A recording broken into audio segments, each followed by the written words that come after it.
Shalom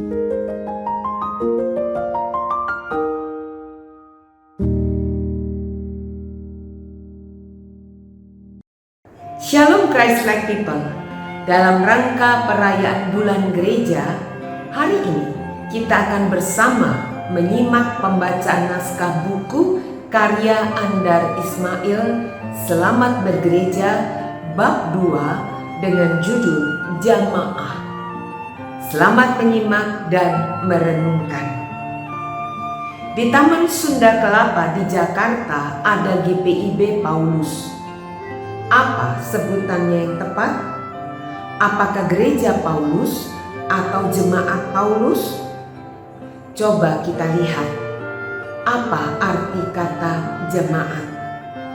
Kata jemaat atau jamaah berasal dari kata Arab jamaah. Arti harafiahnya adalah kumpulan untuk beribadah. Gereja adalah kumpulan orang-orang yang dikumpulkan oleh Kristus untuk beribadah. Gereja adalah jamaah.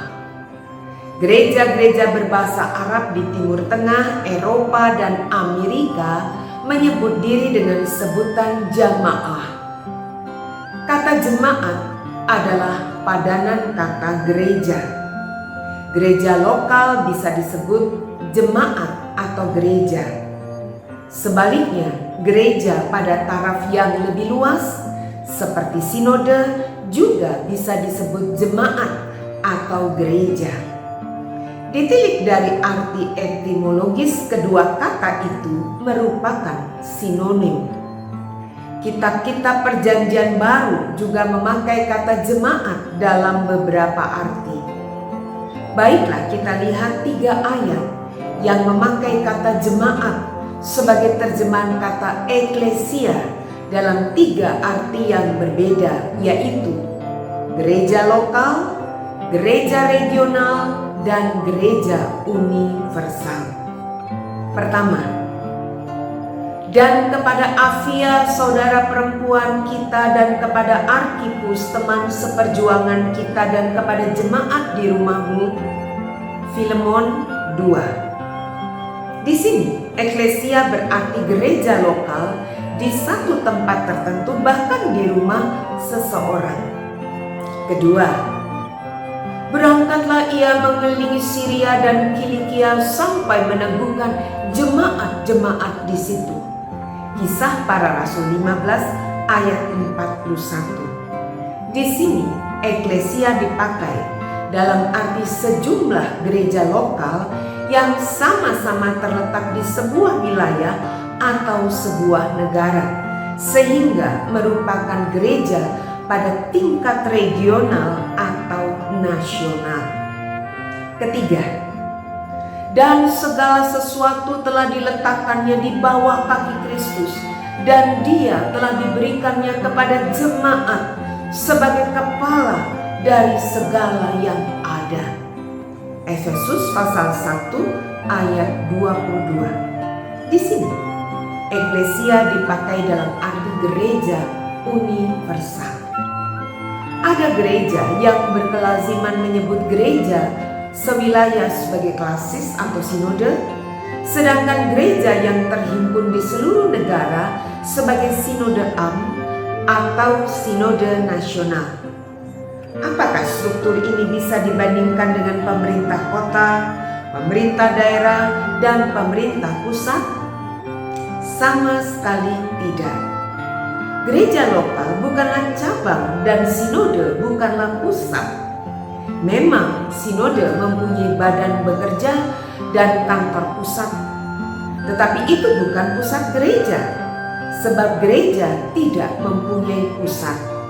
Sinode atau dalam bahasa Yunani sunhodos artinya jalan bersama, adalah sidang gereja sewilayah atau senegara. Jadi sinode adalah sidang. Sebutan sidang sinode merupakan pleonasme, sebab sinode berarti sidang. Sidang hanya berlangsung beberapa hari. Sesudah sinode itu selesai, maka sinode itu tidak ada lagi. Yang ada adalah gereja-gereja lokal yang bertugas untuk melaksanakan kesepakatan visi dan misi sebagaimana telah dirundingkan di sinode. Pelaksanaan kesepakatan itu dikoordinasi oleh badan pekerja sinode. Dalam organisasi gereja tidak ada yang lebih tinggi, sebab berpikir secara gereja bukanlah berpikir secara bertangga, melainkan secara mendatar. Oleh sebab itu, gereja sewilayah atau senegara bukanlah tingkat yang lebih tinggi, melainkan tingkat yang lebih luas. Sebaliknya, gereja lokal juga tidak patut merasa lebih penting daripada gereja sewilayah. Gereja lokal tidak patut berkata bahwa sumber uang sinode adalah mereka. Gereja lokal tidak boleh nyelonong menurut kemauan sendiri, tetapi patut berjalan bersama dengan semua gereja lokal lainnya dalam sinode itu. Oleh sebab itu, sistem presbiterial dilaksanakan secara presbiterial sinodal. Artinya, gereja setempat dikelola oleh majelis presbiter lokal, namun secara sinodal, yaitu secara bersama dalam keseluruhan gereja yang lebih luas. Oleh sebab itu, tidak soal apakah GPIB Paulus mau disebut gereja Paulus atau jemaat Paulus, dua-duanya benar. Yang keliru adalah jika kita jemaat diartikan sebagai individu. Kelirulah kalau kita berkata bahwa gereja Paulus terdiri dari sekian ribu jemaat. Gereja Paulus hanya terdiri dari satu jemaat yang terdiri dari sekian ribu jiwa. Yang lebih tepat lagi, sekian ribu orang. Sebab om-om dan tante-tante datang ke gereja bukan hanya jiwa, melainkan juga dengan tubuh. Yang kelihatan tiap minggu bukanlah jiwa, melainkan justru tubuh mereka, yaitu tubuh om-om dan tante-tante yang segar, bugar, kekar, dan makin mekar.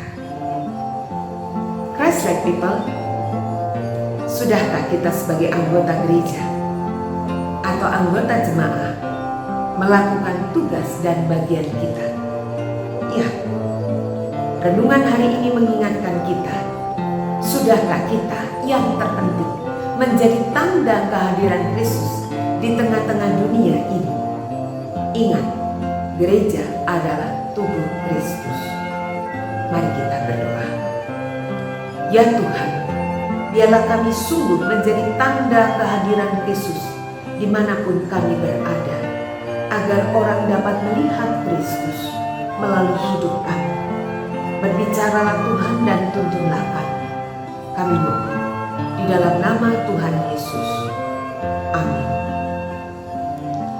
Tuhan memberkati kita dimanapun kita berada pada saat ini.